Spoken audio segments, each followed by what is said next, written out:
Oke, Assalamualaikum murid-murid. Oke, pada hari ini kita akan belajar bidang ibadah tajuk bersuci daripada hadas. Oke, murid-murid boleh tengok buku teks muka surat 80 seperti yang Ustazah tunjukkan. Oke, kita tengok maksud hadas. Oke, yang paling atas nih dalam kotak sebelah kanan berwarna kuning. Oke, dia tulis maksud hadas. Dalam kotak nih, maksud hadas ialah kekotoran ma'nawi pada diri seseorang yang menghalang sahnya ibadah yang disyaratkan bersuci. Oke, maksudnya hadas nih kekotoran yang ada pada diri kita dan menyebabkan ibadah kita tidak sah. Dan bila ibadah kita tidak sah, kita hendaklah bersuci dahulu agar kita boleh melaksanakan ibadah.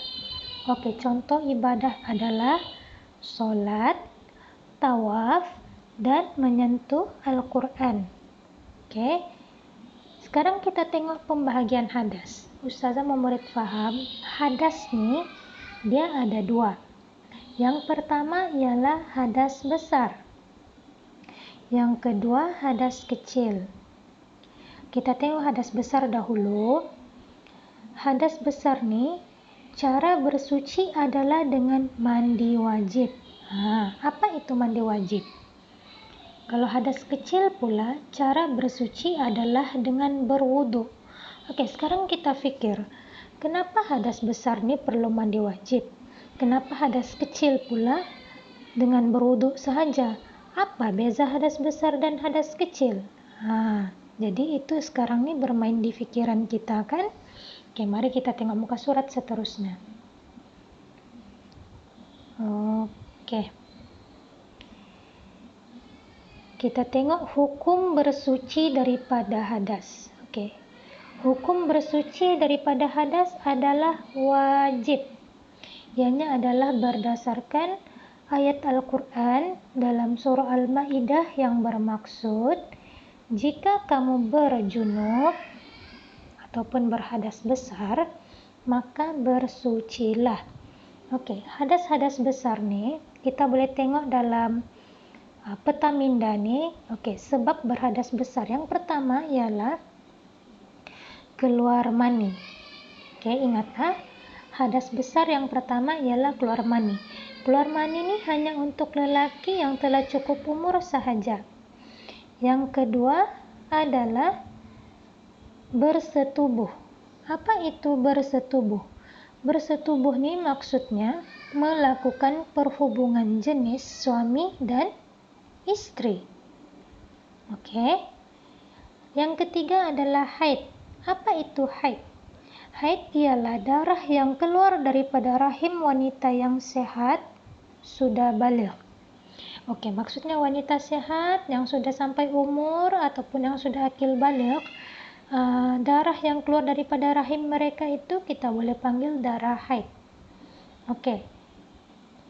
Seterusnya yang keempat ialah mati. Mati ini maksudnya tidak bernyawa lah. Oke.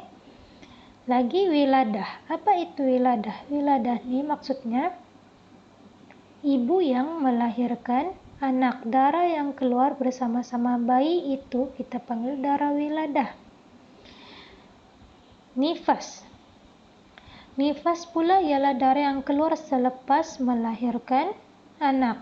Oke, selepas melahirkan anak maksudnya dalam tempo yang panjang, darah yang keluar daripada rahim ibu selepas melahirkan anak kita panggil darah nifas. Dia berbeza dengan wiladah. Wiladah ini darah yang keluar semasa melahirkan anak. Nifas ini selepas melahirkan anak. Oke, maksudnya darah yang masih terkumpul di rahim ibu yang tidak keluar sepenuhnya. Oke, jadi itu merupakan sebab-sebab kenapa perlu kita mandi wajib. Itu adalah hadas besar. Jika kita berhadas besar, murid mesti paham yang kita tidak boleh sholat, kita tidak boleh membaca Al-Quran, kita tidak boleh memegang Al-Quran, dan kita tidak boleh melaksanakan tawaf. Oke, jika kita ingin melaksanakan kesemua itu, kita perlulah mandi wajib. Itu hadas besar. Hadas kecilnya apa? Hadas kecil nih senang saja, yaitu buang air kecil dan buang air besar, ataupun yang murid lagi paham yaitu kencing atau berak. Oke, kalau itu kita perlu bersihkan dahulu, baru kita ambil wudhu agar kita boleh melaksanakan ibadah dengan sempurna. Oke, itu adalah pelajaran kita pada hari ini. Sekarang Ustazah akan terangkan tentang latihan. Oke.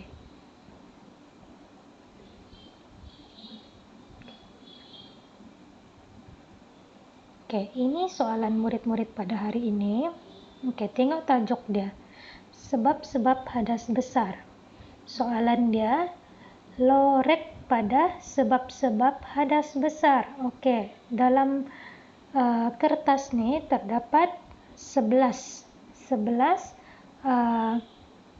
perkara sama ada hadas besar ataupun tidak.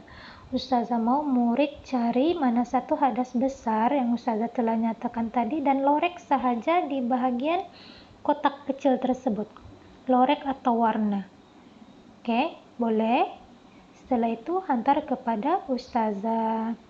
Oke, itu saja untuk hari ini. Kalau ada soalan boleh tanya Ustazah secara pribadi. Assalamualaikum warahmatullahi wabarakatuh.